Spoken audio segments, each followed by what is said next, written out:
एक breaking news समोर येते। कोल्हापुरामध्ये भरधाव कारने तिघांना चिरडलंय। भीषण अपघातामध्ये 3 जण जागीच ठार झालेत। पुणे बंगलोर महामार्गावरील घटना ही आहे। पहाटे 5च्या सुमारास इथे अपघात झाल्याची माहिती समोर येते। रस्त्या शेजारी उभ्या असलेल्या तिघांवर काळाचा घाला। एक मोठी बातमी आपण बघतोय। कोल्हापुरामध्ये भरधाव कारने तिघांना चिरडले। थेट जाऊयात आपले प्रतिनिधी ज्ञानेश्वर साळोखे यांच्याकडे। ज्ञानेश्वर, वर्षाच्या पहिल्याच दिवशी हा भीषण अपघात झालाय। अतिशय धक्कादायक ही बातमी।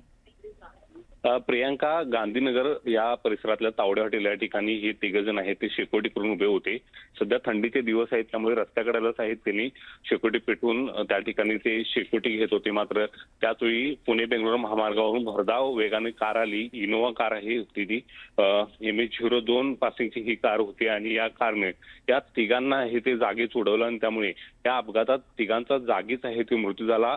हा कारचा वेग इतका भीषण होता की तिघेही लांब जाऊन आहे ते दूरवरती आहे ते फेकले गेले आणि यामध्ये त्यांना गंभीर इजा आहे ते झालेले आहे। त्या तिघांची ओळख पटवण्याचं काम आता पोलीस प्रशासनाच्या वतीने आहे ते सुरू झालेले आहे। पंचनामा या ठिकाणी आता पोलिसांच्याकडून करण्यात येत आहे। मात्र हा जो चालक होता तो ड्रिंक अँड ड्राईव्ह होता, कारण काल 31 डिसेंबर होता आणि त्यामुळे तशा पद्धतीचा हा चालक होता का याची चाचपणी आता पोलिसांच्याकडून केली जाते। सध्या चालक या ठिकाणचा आहे तो फरार झालेला आणि त्याला शोधण्याचं काम आता पोलीस करताना पाहायला मिळत आहे। प्रियांका, निश्चितच ज्ञानेश्वर, धन्यवाद दिलेल्या सविस्तर माहितीसाठी।